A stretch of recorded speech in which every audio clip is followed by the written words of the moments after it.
For too long, a monumental truth was buried under a mountain of denial. The magnificent stone city of Great Zimbabwe, a testament to African genius, was once attributed to anyone but its rightful builders. This was a historical lie, a deliberate distortion designed to erase the ingenuity of an entire continent. We are here to dismantle that falsehood, to reclaim the narrative. Great Zimbabwe was not built by Phoenicians, Arabs, or any lost European tribe. It was the creation of the Shona people, a vibrant civilization whose architectural prowess rivaled any in the world. Their legacy stands etched in stone, a powerful rebuttal to centuries of colonial propaganda. The very name of this ancient city speaks volumes about its origins. Dzimba-dza-mabwe, meaning house of stone, is a Shona phrase. It perfectly describes the awe-inspiring structures that dominate the landscape. This incredible urban center was meticulously constructed by Shona-speaking people. Their work spans centuries, from the 11th to the 15th centuries, shaping a powerful kingdom. It was a place of innovation, trade, and profound spiritual significance. The architecture of Great Zimbabwe is nothing short of breathtaking. It showcases an advanced understanding of engineering and design. The most striking feature is its impressive dry stone construction. Imagine walls rising without mortar, each granite block meticulously placed. They fit together with astonishing precision, often with millimeter care.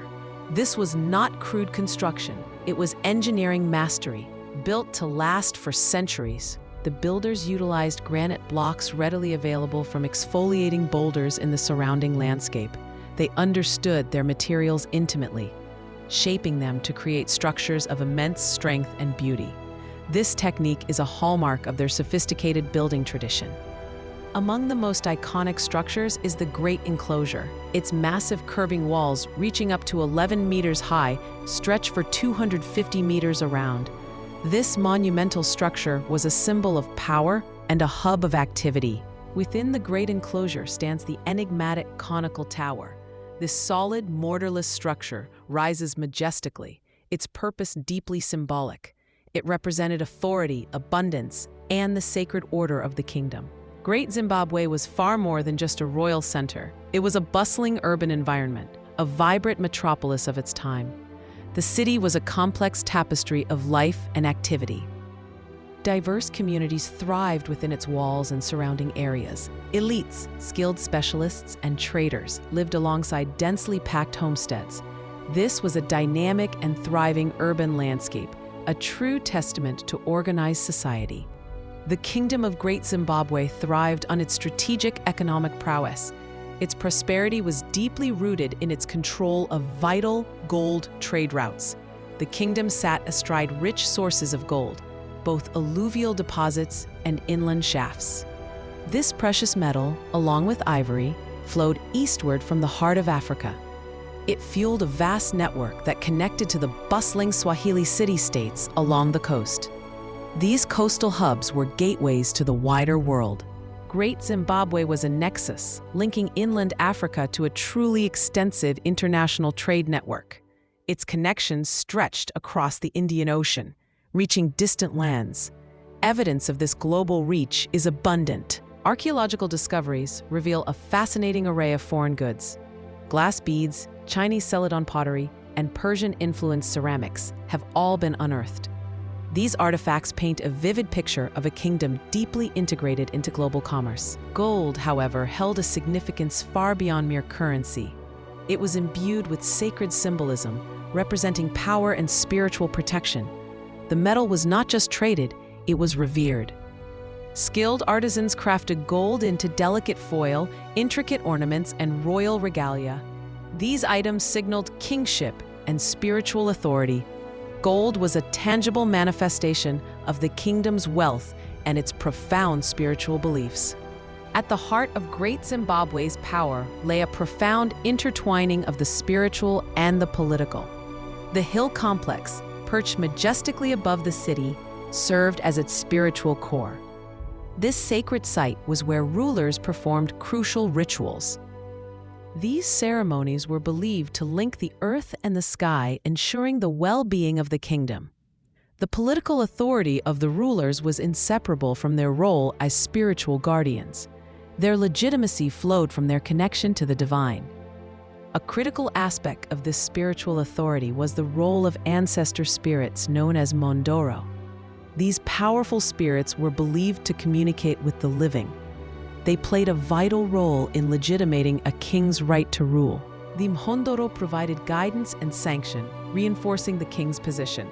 Their influence ensured stability and continuity within the kingdom. This spiritual foundation was central to the governance of Great Zimbabwe. Perhaps the most iconic symbols of this spiritual and political power are the soapstone birds. These intricately carved figures represented royalty and ancestral power. They were potent emblems, embodying the essence of the kingdom. Today, these soapstone birds have transcended their ancient origins. They stand as powerful national symbols of modern Zimbabwe. They connect the present nation to its glorious past, a testament to enduring heritage. We're only halfway through Great Zimbabwe, and if you're still watching, you're exactly the kind of person helping to break the algorithm's bias. YouTube rarely pushes African history, unless we force it to. So here's our deal. If you're enjoying this story, like this video right now and subscribe so the algorithm has no choice but to spread these stories to the world. The undeniable evidence of African sophistication at Great Zimbabwe was deeply inconvenient for a colonial agenda. A deliberate campaign of historical erasure began, replacing truth with racist fictions. European colonizers actively denied African authorship of these magnificent structures.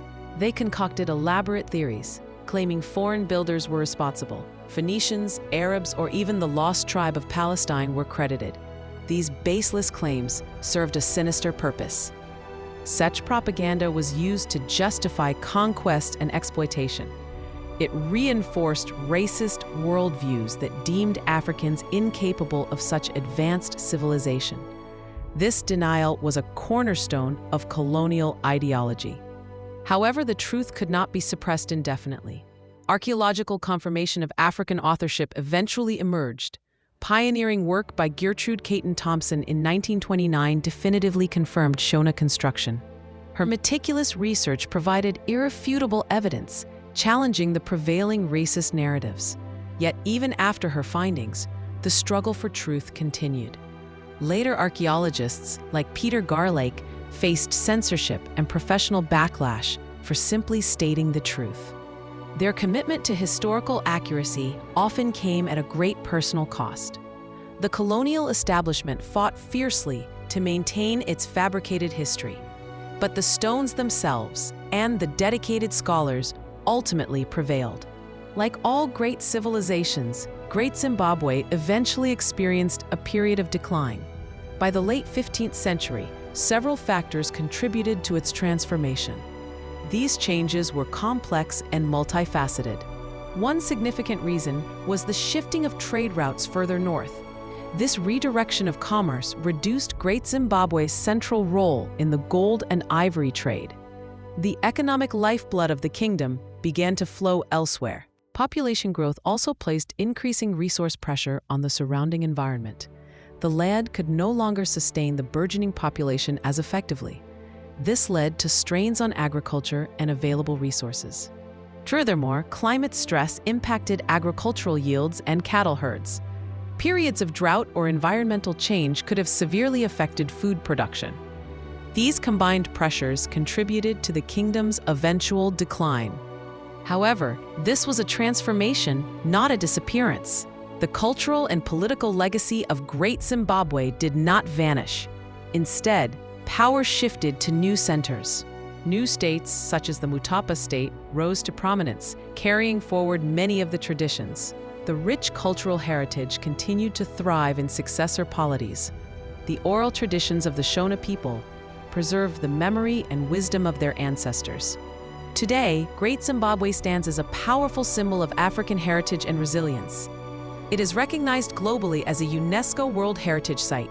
This designation acknowledges its outstanding universal value to humanity. More profoundly, it serves as an enduring symbol of African identity and genius.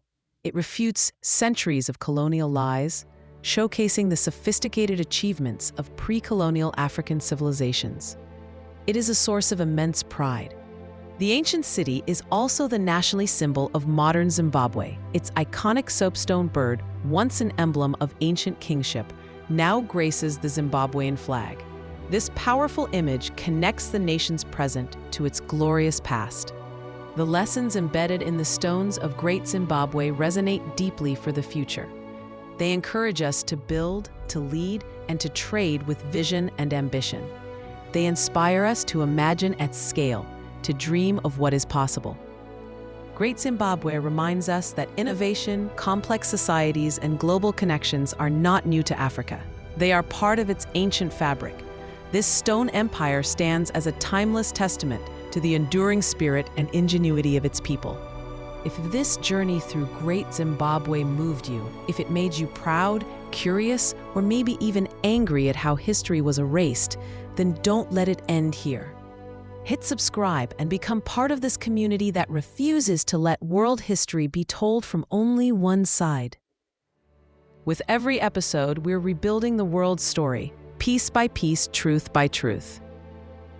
And if you're ready for our next chapter, click on the Mali Empire episode right here, where gold didn't just build cities, it shook the world's economy. Thank you for watching. See you in the next adventure.